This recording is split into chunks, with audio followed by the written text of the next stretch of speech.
Hey everyone, I was thinking twice about what to call this Periscope, this video, and energy connects time and money.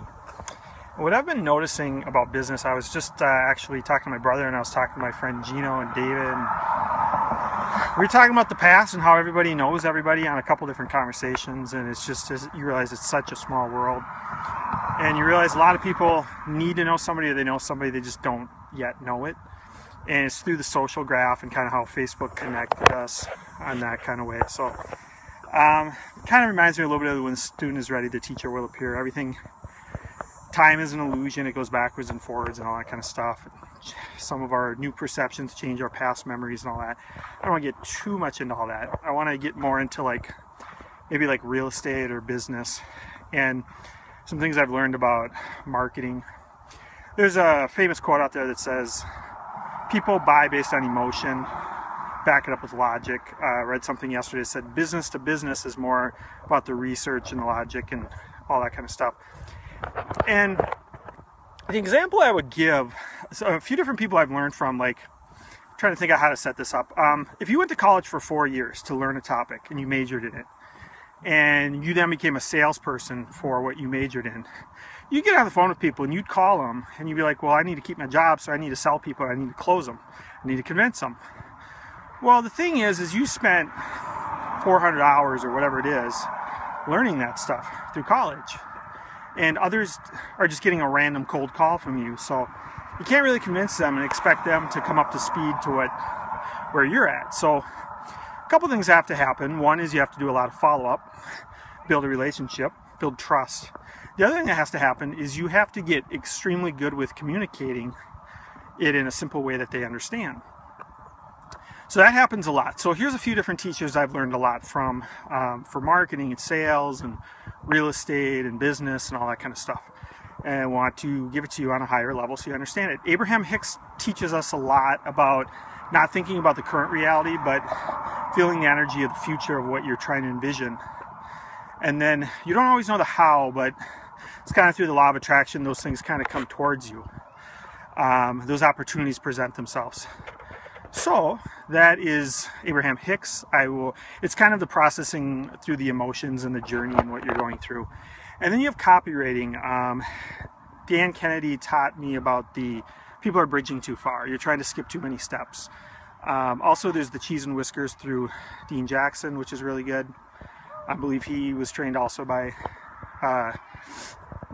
Dan Kennedy, and so that is a really important part to understand about the processing too far. So for example, if you're on Facebook and you're saying, hey, I have an event, I want people to be interested or going to it, and it's related to what they want, you got to think about the psychology and the emotion behind the person on Facebook. Technology has made things very easy to do, but as Abraham Hicks will tell us, it's about aligning the energy. Inspired action before you take that simple step of one click on your cell phone. So what you're looking at is when people share something on Facebook, they think about is this suitable for all my friends? Or if they like something, they're like, people are going to notice it. When people comment, I'm going to be perceived by a lot of people. How am I being perceived? Should I comment here? Am I even adding value if I comment? If I do comment, will they follow up with me as I'm a lead or something? So same thing with interested. If somebody's marking interested for an event, they're saying, oh wow, I'm not quite committed, but I kind of want to save this for later. If they say they're going to an event, now people feel committed that they're going to an event. That's just how they feel. It's easy to click the button, right? And then the other thing too is if people say they're interested or going and they do it a couple times but then they don't show up, it's possible that people would feel guilty they didn't show up, so eventually they want to show up.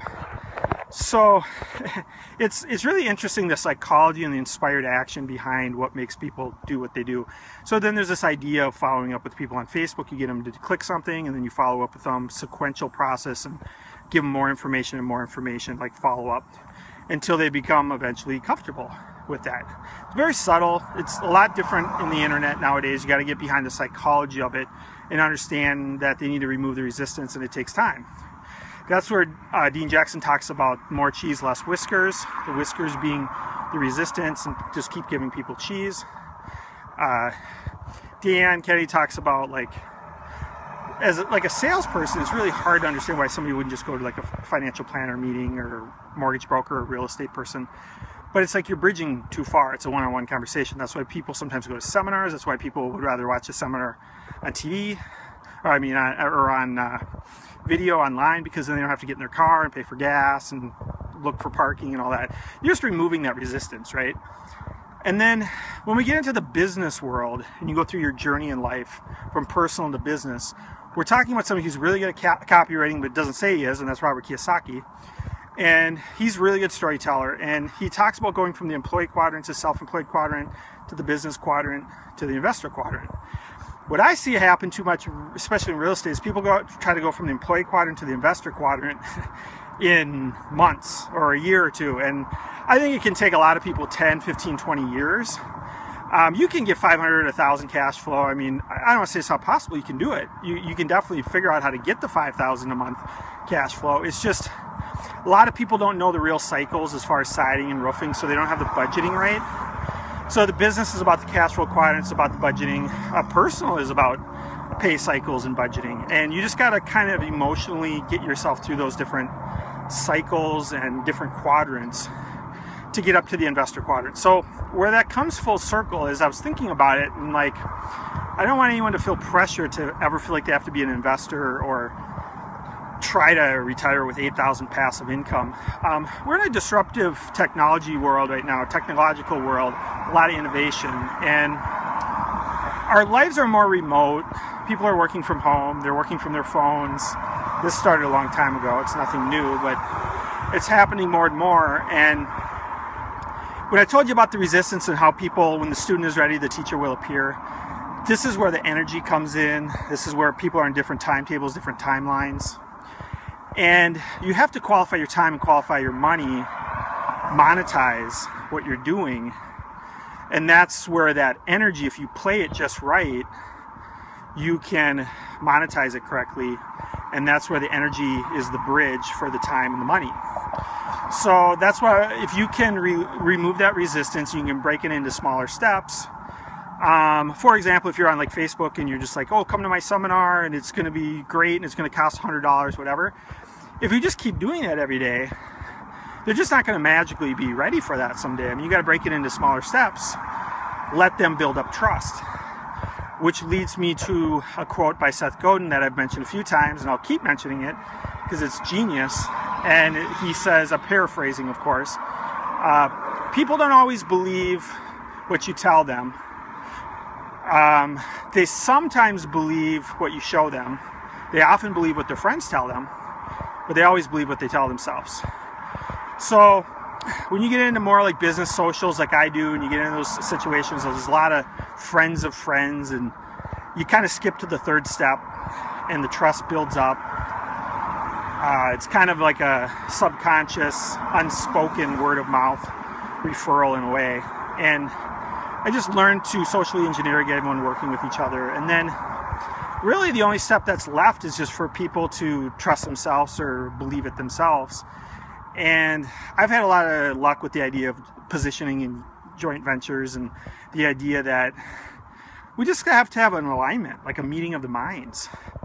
We're both going to have different backgrounds and different perceptions in life, and it's just a matter of what do we agree on.